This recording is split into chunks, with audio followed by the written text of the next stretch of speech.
Halo teman-teman semua, Assalamualaikum warahmatullahi wabarakatuh. Salam sejahtera bagi kita semua. Oke teman-teman, selamat datang di channel ini teman-teman ya. Di channel ini kita akan belajar bersama seputar lambung berdasarkan pengalaman saya dan pengalaman teman-teman semua yang saya jawab ya komennya. Ini bisa jadikan referensi nih bagi teman-teman yang mungkin ingin menangani sendiri ya keluhan seputar asam lambung baik itu gastritis atau GERD ya. Oke teman-teman, saya akan menanggapi tanggapan dari teman kita yang bernama Kak Ahmad Muhrodin. Oke teman-teman, saya bacakan dulu. Bang, kalau saya makan pedas, ngopi, perut nggak melilit ataupun perih, tapi cuma kembung aja. Apakah itu lambungnya nggak luka? Oke teman-teman, saya akan menjawab pertanyaannya. Jadi kalau makan pedas, ngopi, perut nggak melilit ataupun perih tapi cuma kembung aja, apakah itu lambungnya nggak luka? Ya jawabannya memang nggak luka. Kak Ahmad Purwodin lambungnya tidak luka. Namun kenapa kok kembung? Itu yang bermasalah adalah pH asam lambungnya. Secara ideal ya, pH asam lambung kita harusnya asam ya, karena ada kendala sehingga pH asam lambungnya tidak asam ya, di normal atau di basa, sehingga enzim pencernaan tidak aktif. Kemudian makanan masuk ya, makan pedas, kopi ya, atau makanan yang berlemak itu kurang bisa dicerna nih, karena enzim pencernaannya kurang aktif sehingga kembung.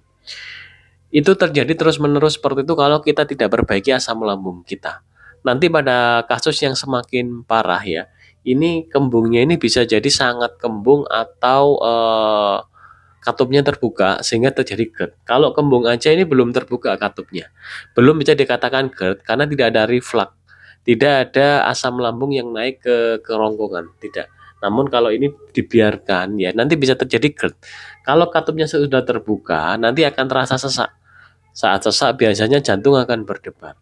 Pada jangka waktu yang lama jika tidak diperbaiki ya bisa jadi eh, akan terjadi beberapa masalah juga di empedu juga.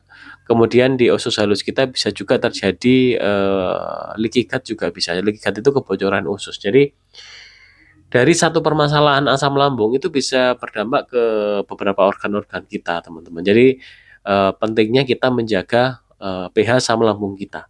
Nah, untuk Ahmad Muhrodin, kalau mau mengalami keluhan ini, solusinya menggunakan cuka apel, ya. Jangan menggunakan obat-obat lambung, jangan, karena tidak ada hubungannya. Kita harus terapi dengan menggunakan cuka apel atau betain HCl.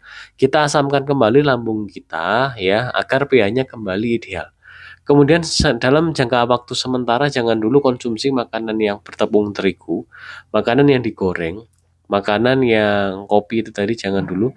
Kemudian kalau pedas sih oke ya, makanan asam oke. Makanan berlemak jangan dulu, susu ya.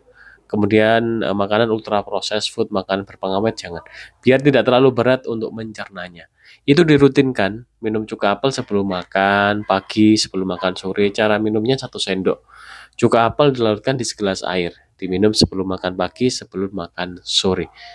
Sampai kapan Kak? Sampai kembung itu sudah tidak terjadi lagi, itu baru boleh dihentikan. Namun kalau saran saya, konsumsi cuka apel itu rutin, kalau udah pagi sore ya, itu rutin di pagi aja nanti. Istilahnya kita menjaga kesehatan dari pencernaan kita. Cuka apel itu bukan obat. Cuka apel itu fermentasi dari apel. Dia mengandung bakteri baik. Istilahnya dia sama dengan makanan yang kita konsumsi, cuma dia memiliki manfaatnya itu bukan kalau makan kan kita untuk pertama untuk nutrisi ya, terus kemudian kenyang lah istilahnya seperti itu. Kalau cuka apel itu dia mengandung bakteri baik. Dia membantu pencernaan kita agar penyerapan nutrisi menjadi lebih bagus. Gitu. Untuk cuka apel rekomendasi yang saya pakai Diet Supplis nih, seperti yang di belakang ini, itu yang saya pakai seperti itu, ya. Jadi teman-teman kalau tidak ada perut perih, perut panas, itu tidak ada luka, tenang aja. Tapi kalau kembung, pH asam lambungnya yang harus diperbaiki. Nanti teman-teman ya, kalau teman-teman mengalami kembung semisal, namun disertai dengan lemes, disertai dengan kelingan, itu nanti yang bermasalah bukan hanya di lambung tapi di usus halus, namanya leaky gut. Karena leaky gut itu erat hubungannya dengan lambung. Itu masih satu kesatuan. Kebanyakan teman-teman kita mengalami leaky gut tapi dia tidak memahami apakah leaky gut itu atau yang dialami itu seperti apa. ya. Jadi pola konsumsi kita saat ini, kita itu tidak perhatian kepada pencernaan kita. Kita ini sepertinya jarang atau tidak pernah memasukkan probiotik, makanan baik kepada pencernaan kita. Oleh karena itu, mari kita budayakan ya untuk mengkonsumsi probiotik setiap hari. Probiotik itu contohnya apa aja, Kak? Oke ya, cuka apel, tape singkong, kimchi, yogurt, kemudian beberapa produk dari probiotik semisal seperti Rilus, Proemban atau beberapa probiotik lain silakan bisa dipakai. Kalau saya pribadi saya menggunakan cuka apel, saya menggunakan cuka nanas, saya menggunakan cuka lemon, saya menggunakan Proemban, saya menggunakan tape singkong. Itu saya kombinasi. Yang setiap hari rutin saya cuka apel. Silakan teman-teman mau memilih apa ya, silakan. Dan cuka apel atau probiotik harus segera nih dikonsumsi, jangan nunggu sakit. Oke teman-teman, sekian video kali ini dan mohon maaf apabila ada salah kata. Silakan komen jika ingin saya balas dengan video seperti ini. Namun kalau hanya balasannya pendek, saya akan balas dengan kata-kata aja.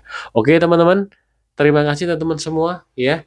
Mohon maaf apabila ada salah kata. Sekian dari saya. Wassalamualaikum warahmatullahi wabarakatuh. Salam sejahtera bagi kita semua.